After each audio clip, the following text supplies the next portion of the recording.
e influyente para la creación de su libro Café de Otoño. La primera obra de ficción salió de su corazón que supera su autocrítica. En palabras del autor, Café de Otoño es como una ofrenda al amor, a ese pasional y entregado que une dos almas solitarias, al incontacional de los padres a sus hijos, al que se prodigan los hermanos en la complicidad de su compañerismo, al de los amigos que son la familia que la vida nos concede, al amor en todas sus expresiones, al convencional y al de la diversidad, al que permanece por siempre y al efímero, pues al final de cuentas todos tenemos derecho a que nos rompan el corazón. Por favor, un aplauso para Mauricio.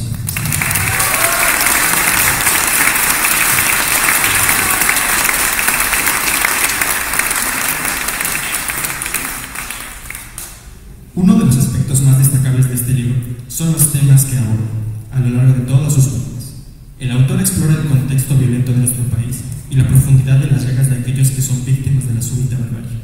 El estilo literario de Mauricio es notable, su prosa que por momentos alcanza lo poético y su capacidad para crear imágenes vividas hace que el lector perciba dentro de sí la incertidumbre y el cariño que experimentan los personajes.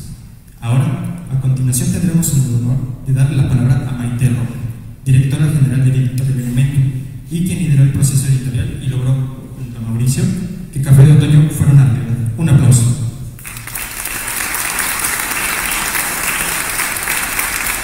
Muchas gracias, muy buenos días. Vamos acercándonos cada vez más a escuchar a Mauricio. Antes de, vamos a escuchar a Mauricio. Dice esta cita: hacía rato que habían zarpado del puerto. Acostumbrado como estaba a pasar noches en vela, aguardando que los peces cayeran en la red, no reparó en la expresión expectante de su padre, hasta que sintió como un frío inusual le calaba los huesos. Se encogió de hombros, colocó ambas manos entre sus rodillas y miró cómo su cálido aliento se enfrentaba al aire gélido de la madrugada. Entonces miró a su alrededor. Contempló la mar en calma y el cielo oscuro sin estrellas, sin el sonido de un ave perdida, sin asomo de la luna, como si el tiempo se hubiese detenido. ¿Qué pasa, papá?, cuestionó el niño al humilde pescador, que en aquel momento recordaba añejas historias que le contó su padre y a este su abuelo.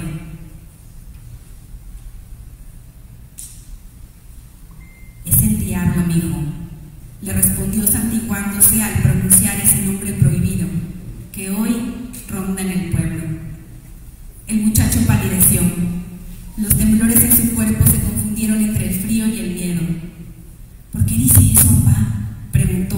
Con eso no se juega, advirtió. El hombre, heredero de una sabiduría que subsiste a pesar de la miseria que generaciones de codicia han generado en este país, miró con ternura al pequeño que tiritaba de frío y temor frente a él. Se quitó la camisa que le cubría, dejando al descubierto la piel tostada por el arduo sol, el que trabajaba después de cada noche de pesca, al lado de su mujer, mientras ese mismo niño dormía bajo una luna raída en el mercado, en tanto que sus padres descamaban y abrían pescados para su venta. Con ella cubrió la espalda de su hijo y le habló con la misma seriedad que lo hiciera con él su padre y con este su abuelo. El diablo siempre ronda nuestros corazones. Es un ser rencoroso que ansía vengarse de Dios, porque lo expulsó del cielo y lo hace llevándolo al pecado. Pero en cada uno de nosotros se encuentra la fortaleza para resistirlo. Así como lo hizo nuestro Señor en el desierto, tú debes ser valiente y confiar en Dios, ser un buen niño y algún día un buen hombre. Sonrió tras aquella recomendación, acarició con suavidad la melena de su hijo y miró al horizonte, que se confundía con el cielo. Luego afirmó: esta noche el diablo vuelve a retar a Dios y solo la fe de quienes padecen su presencia habrá de salvarlos. El niño no podía dudar de la razón de su padre, solo quiso estar seguro de comprender su consejo. Pero si Dios está en todas partes y es tan poderoso, ¿no puede simplemente acabar con el diablo?, inquirió. El hombre sonrió de nuevo. Él está en todas partes porque habita en cada uno de nosotros, y su poder no es como la magia, su poder está aquí, necesitan.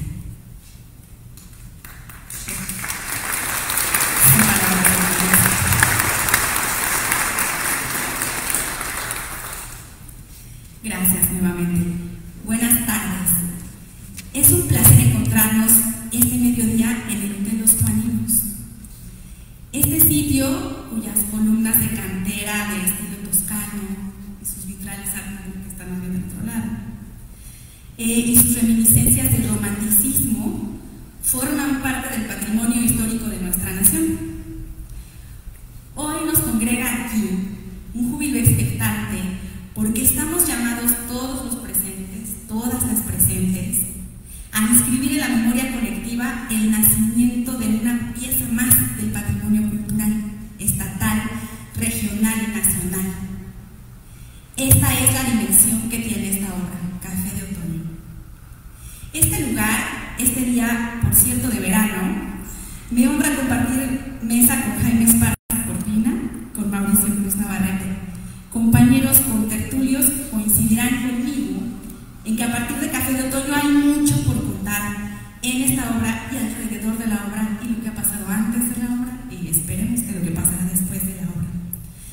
Sus casi 400 páginas tienen historia que se remontan 2, 3 generaciones en árboles genealógicos en cuyas ramas podremos encontrar alguno que se parece de alguna manera, en alguna medida, a alguien que conocemos.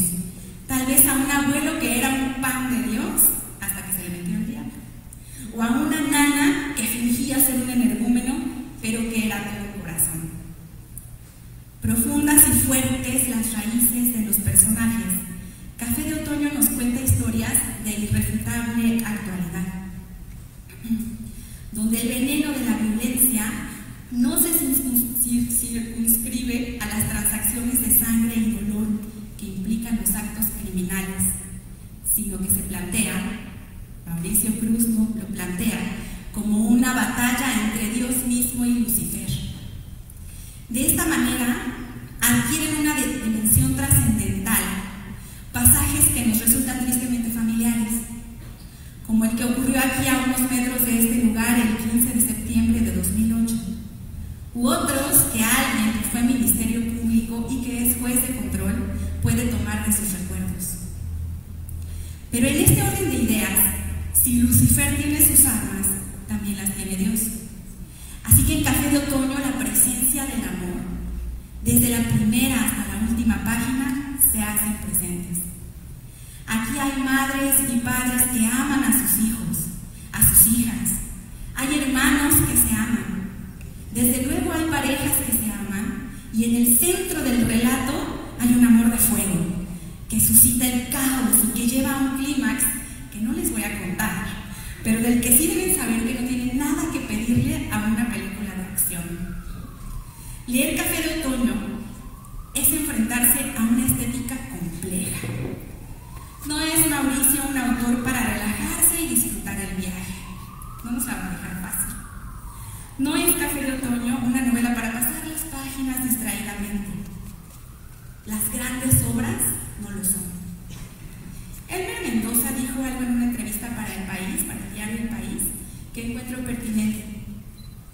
Dijo: me gusta la palabra narcoliteratura porque los que estamos comprometidos con este registro estético, la novela social, tenemos las pelotas para escribir sobre ello porque crecimos allí y sabemos de qué hablamos.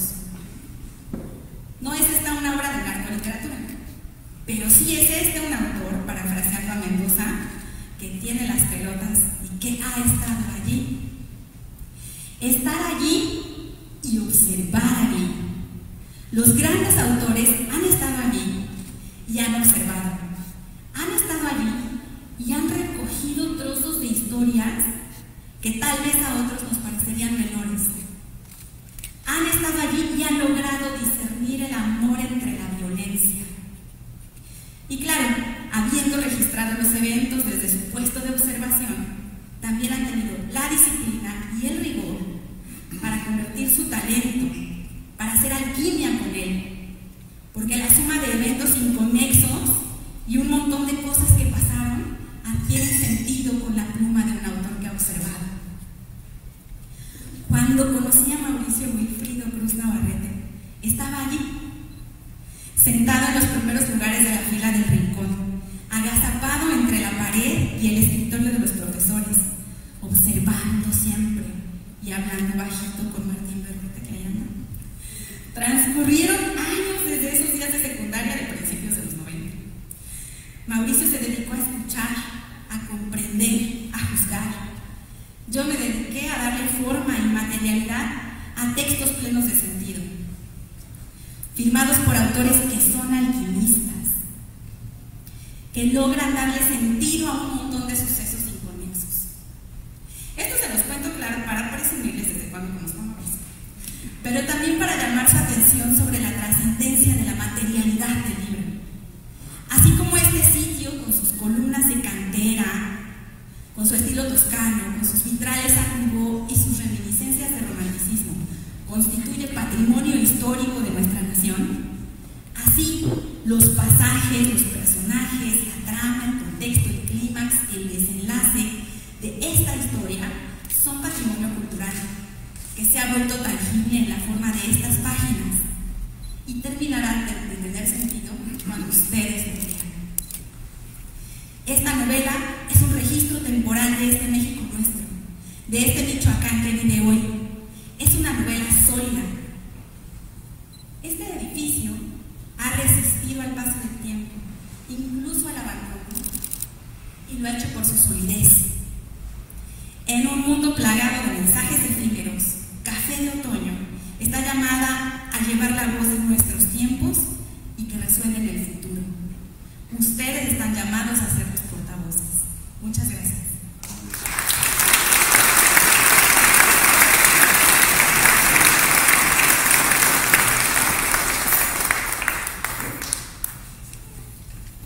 Ahora le cedemos la palabra al maestro Jaime Esparza Cortillo, político, escritor y notario público, quien fue catedrático de Mauricio y quien con el tiempo también se convertiría en su amigo. Un fuerte aplauso.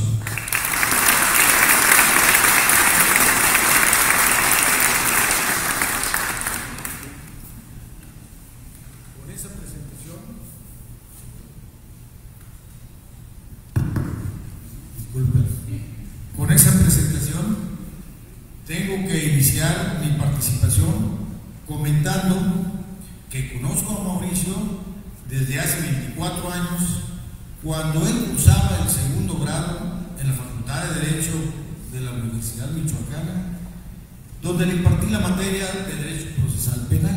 Desde entonces nos conocemos con Mauricio. Ahí observé que se trataba de un joven inquieto e inteligente, quien mostraba gran interés por aprender los lineamientos del derecho que a la postre lo llevarían a concretar la aplicación de la norma jurídica. Tenía liderazgo entre sus compañeros, pues era el jefe del grupo.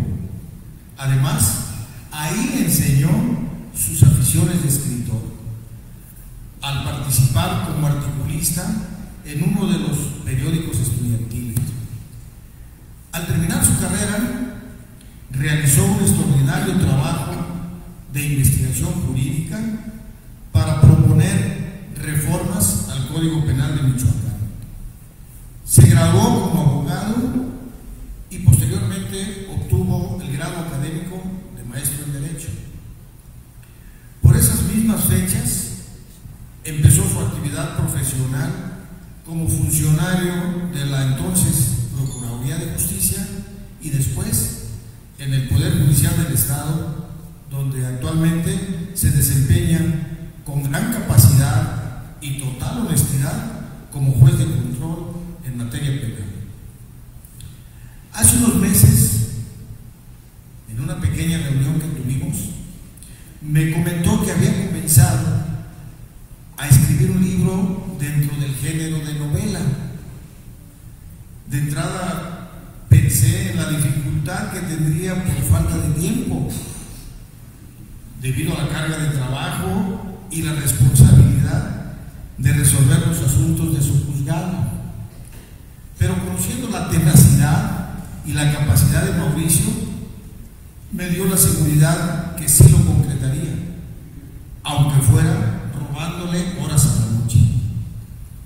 Así fue, y ahora tenemos a la vista el producto de ese gran esfuerzo, reflejado en esta espléndida obra que a invitación de su autor me permito presentar ante ustedes. Café de otoño, de amores y demonios. Ya después de haber escuchado esos párrafos tan interesantes, voy a hacer una especie de complemento.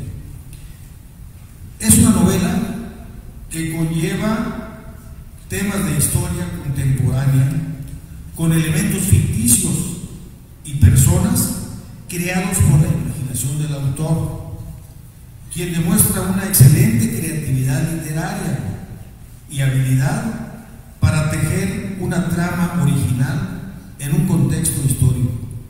Es decir, en Mauricio Cruz Navarrete se fusionó a la perfección su inteligencia para administrar justicia con el talento de escribir literatura. El tema se desarrolla en torno a los personajes principales: Diana, administradora de un hotel de lujo en Puerto Vallarta, y César, un joven periodista, ambos michoacanos, que por circunstancias de su actividad laboral se conocieron, en virtud de que Diana, a petición de una amiga, hospedaría a uno de los capos del narcotráfico más importantes del país, para que éste, a su vez, le diera a César una entrevista periodística confidencial y secreta. A partir de entonces, estos dos personajes recibieron el flechazo de Cupido y los unió en un cálido romance, del que obtuvieron, lo dice el autor, las más altas y sensibles pasiones amorosas para disfrutar la vida. Sin embargo, ambos llevaban a cuestas una serie de traumas psicológicos de su infancia y adolescencia que fueron manifestando conforme avanzaba su idilio. Igualmente, las vivencias de cada momento que estaban viviendo fueron transformando su relación de pareja, y con ello aparecen otras importantes figuras que se cruzan en sus vidas: Ernesto, ex esposo de Diana, y Yuritsi, su hija. Con eso, el autor continúa narrando muy ordenadamente las aventuras de sus personajes, con sus respectivas consecuencias, que permiten al lector conectarse emocionalmente con ellos. Eso me pasó a mí y les transmito esa situación que a mí me sucedió. Esto, independientemente de una explicación bien estructurada y llena de giros inesperados que lo mantienen en suspenso e interesado en saber qué es lo que sucede después, como es el caso de algunos hechos históricos reales, inclusive algunos recientes, que rayan en la violencia extrema y consecuentemente caen en el campo del derecho penal. Estos casos que sucedieron en nuestro estado en su momento conmocionaron a la sociedad de México y sobre todo a Michoacán. Están narrados de una manera interesantísima por Mauricio y muy entendible. Entonces, vale la pena.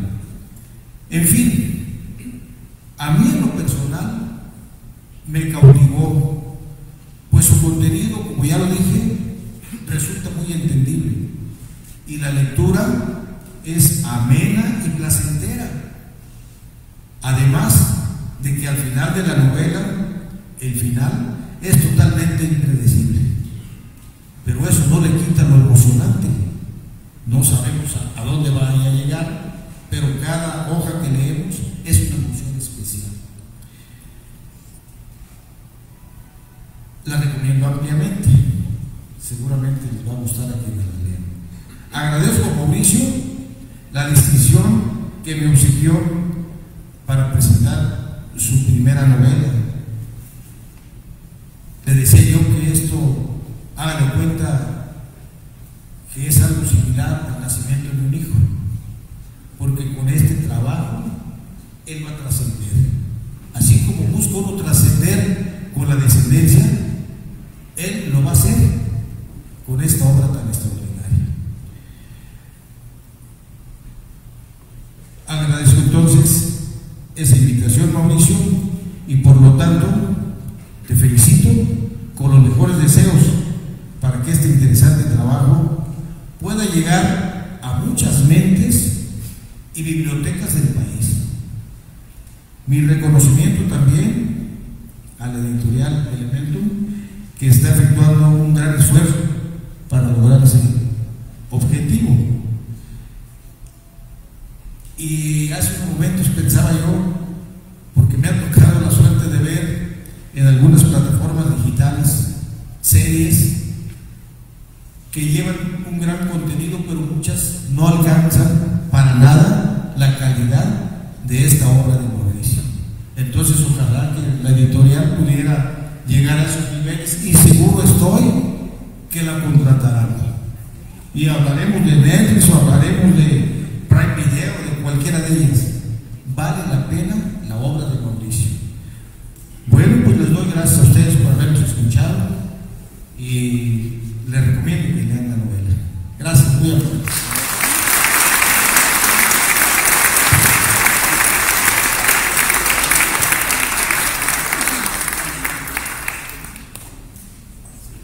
Finalmente, le cedemos la palabra al autor que puso su alma, su mente y corazón en este libro.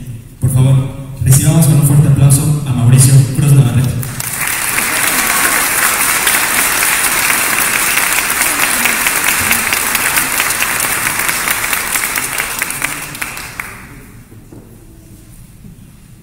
La semana siguiente contrataron a los hermanos para botear en un colado, así que le dijeron que debía ayudarles, por lo que ese día dejó a su hermanita, aunque no muy confiado de que se quedara en compañía de su padre.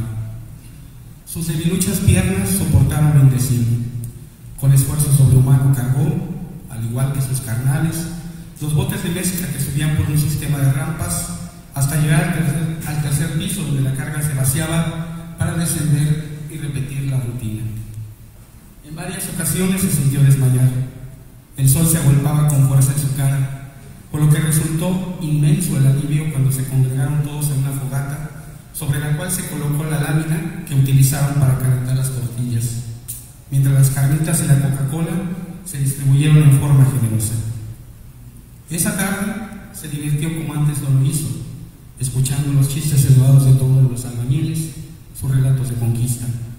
Comió de una forma que no pensó que fuera posible. Lamió con entusiasmo los huesos de las costillas del cerdo.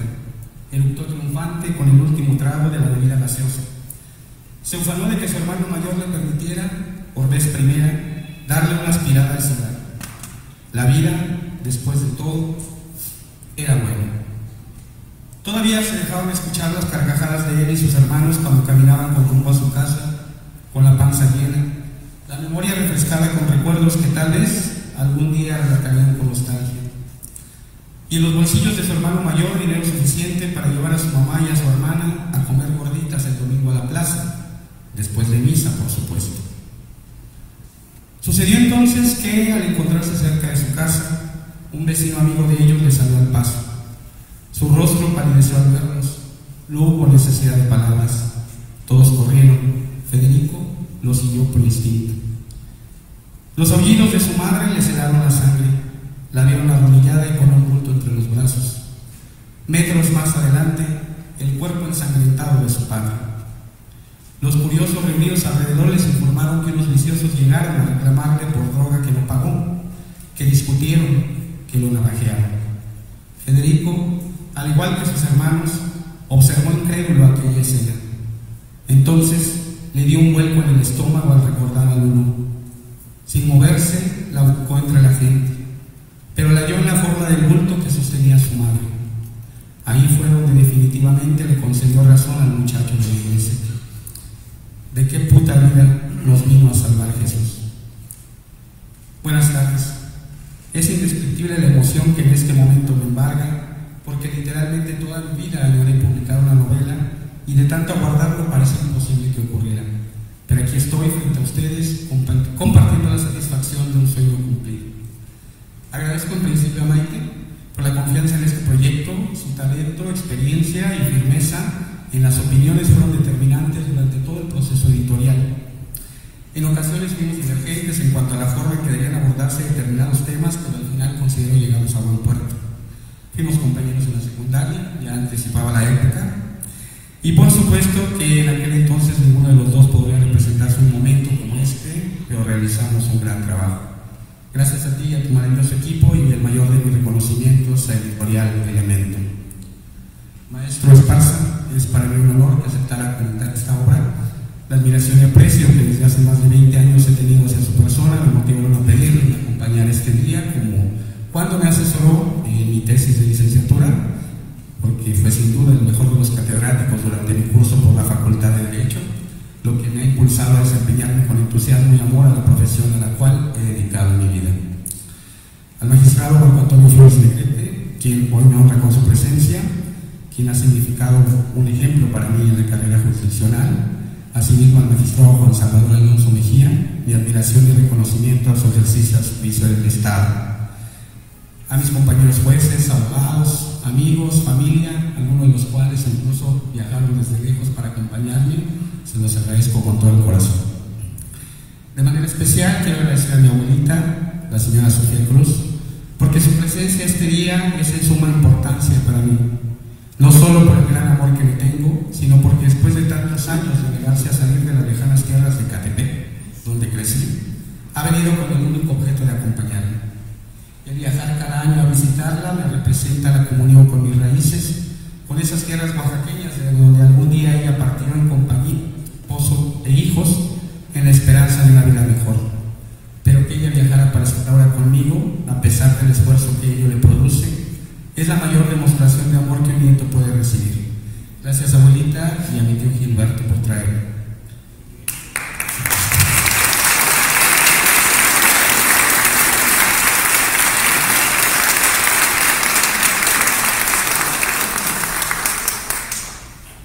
A mi hermana, Norma Angélica, mi compañera de la infancia, mi conciencia en los momentos oscuros de la vida.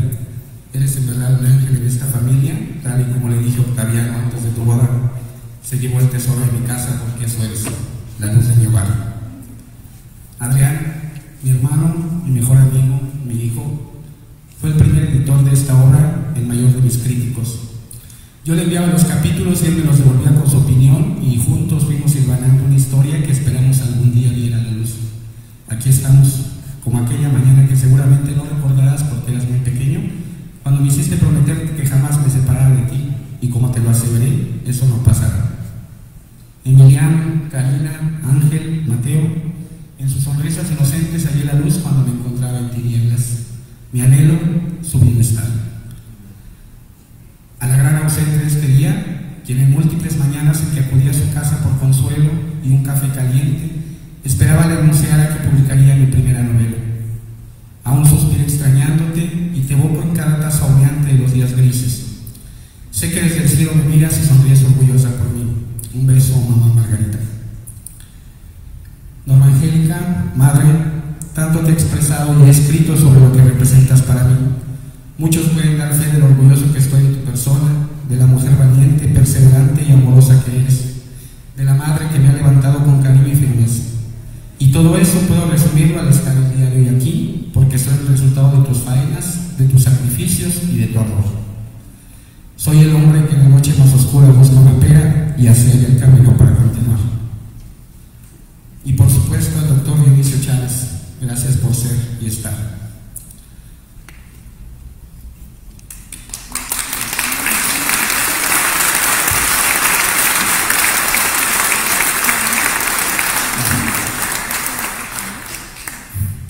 La literatura es la más bella de las artes. A través de esta los hombres han plasmado su historia, sus sentimientos, sus pensamientos más recónditos. El lector no solo se transporta a otros sitios, a otras épocas, sino que recibe una invitación para conocer el alma de quien se encuentra detrás de la tinta. Las letras son tan hermosas que el mismo Dios no pudo resistirse a labrarlas con su dedo en las tablas que concedió a Moisés. El primero y más caro de mis sueños fue ser escritor. Por supuesto, cuando en su momento le externé a mi padre y abuelo el deseo de estudiar letras, lo que recibí fue una negativa, y no se lo reprocho, pues además de que ambos se representaban mi porvenir, el derecho se ha convertido en mi pasión y forma de vida.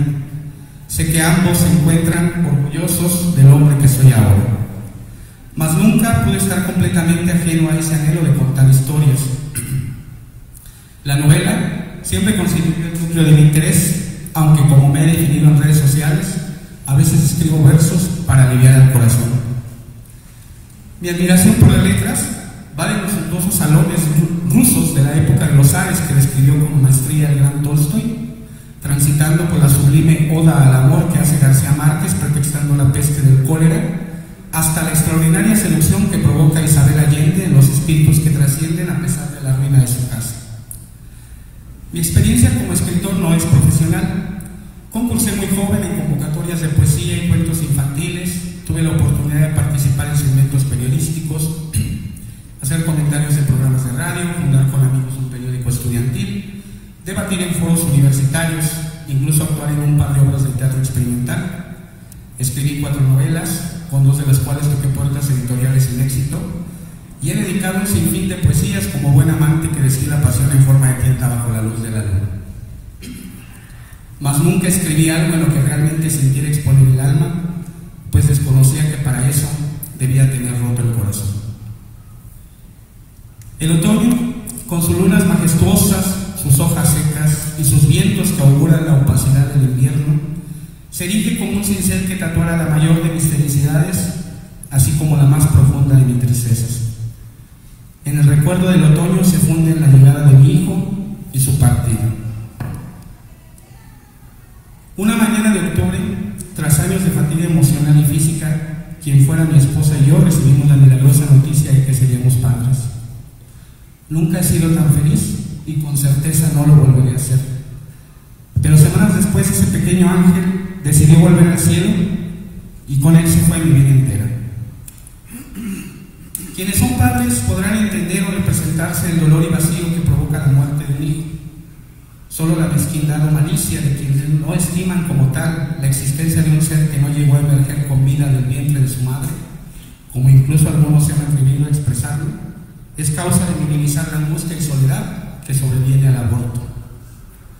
El café, como elixir generacional de mi familia, fusionó ese dolor y mi anhelo de ser escritor una noche en que la pandemia nos forzó al encierro. En la soledad enjugué mis lágrimas y comencé a teclear, porque como dijo Edith Eger en La bailarina de Auschwitz, tal vez curar no consiste en borrar la cicatriz, o ni siquiera en provocar la cicatriz. Curar es apreciar la herida. Por tanto, aprecié mis heridas y las transmuté en letra. Reconstruí los pedazos de mi alma deshecha y a través de mi pluma di vida a una serie de relatos que habría querido contarle a mi hijo mientras lo meciera entre mis brazos, lo viera dar sus primeros pasos, emitir sus primeras palabras. Y así, a partir de la carta que le escribí el día previo a que lo perdiéramos, comenzó la historia que les presento el día de hoy. El fragmento que les leí al principio es sobre la vida de Federico, quien, si bien es secundario en la novela, me permite mostrar a ustedes cuál es el punto de partida de la misma. Este personaje, como yo en su momento, culpa a Dios de su dolor, de su infortunio e incluso de su destino. Cuando tuve los restos de mi hijo entre mis manos, fue tan inmenso el dolor de verlo reducido a nada, tan lastimera la sensación de impotencia por no haber sido capaz de defender su vida, que miré al cielo y renegué de él. Al comenzar a escribir no cuestioné su existencia, lo que puse en duda fue el aprecio que le tenemos desde una óptica cristiana. ¿Es acaso el Dios vengativo del Viejo Testamento, el Padre amoroso que mostró Jesús, o una divinidad con falencias semejantes a los hombres como las que adoran los paganos?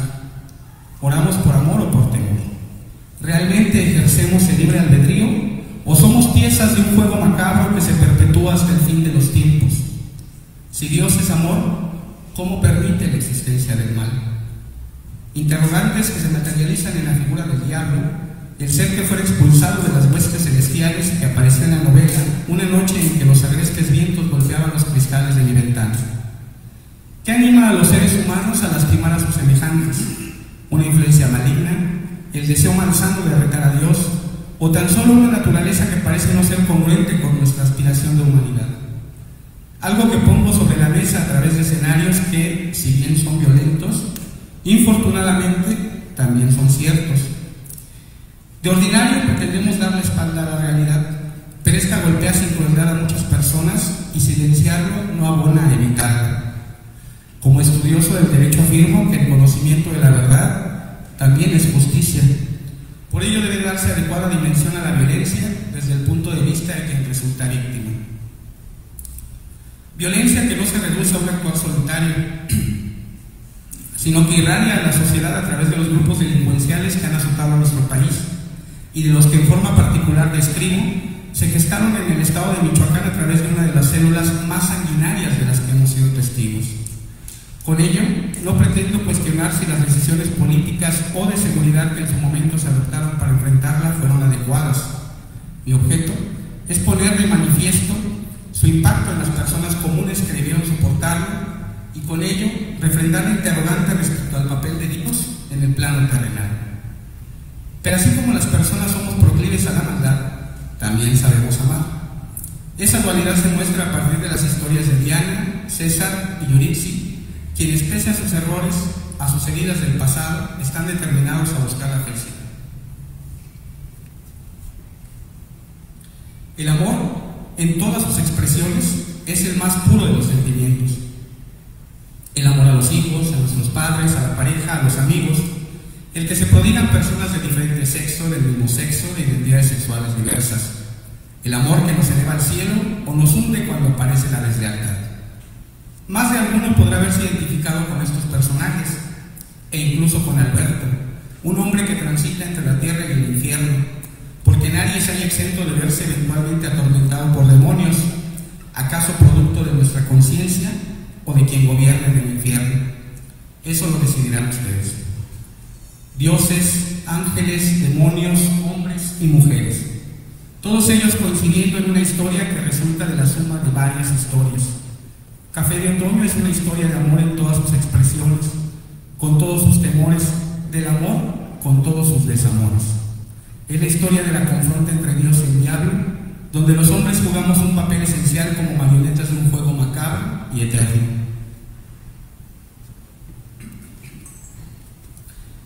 Y así, de a poco, en cada línea, apreciando la herida, continúa mi camino.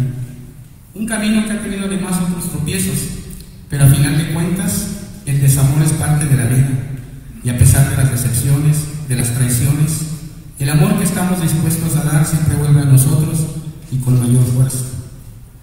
Dios y yo nos encontramos ahora en paz, pues en cuanto a mi hijo no me queda más que agradecerle su paso por mi vida, así como la inspiración que me concedió para escribir Café de Otoño. Cuando muera, no lloren por mí. Que mi madre solo retenga en su corazón el instante en que me vio por vez primera, las risas inocentes que inundaron su alma de gozo, el brazo que la soportó en sus días de cansancio. Que mis hermanos evoquen los días de contienda, las horas calurosas frente al televisor y las bromas pesadas de la merienda. Que mis amigos rememoren las bromas, el choque de las copas en comparsa de la juventud, de la adultez, de las confidencias incesantes y de la lealtad sin reservas. Que mis amantes aspiren en el aire el aroma de la piel tras la batalla, en el susurro del viento, las palabras que solo brotan en la intimidad, en el roce de las sábanas, el de mis manos que no conocieron reservas, y en sus sueños mi mirada satisfecha. No lloren, porque todo eso aparecerá ante mis ojos en el instante mismo en que se cierren por siempre, mientras admiro feliz, más allá del ocaso, la tierna mirada del hijo que me aguarda. Gracias a todos.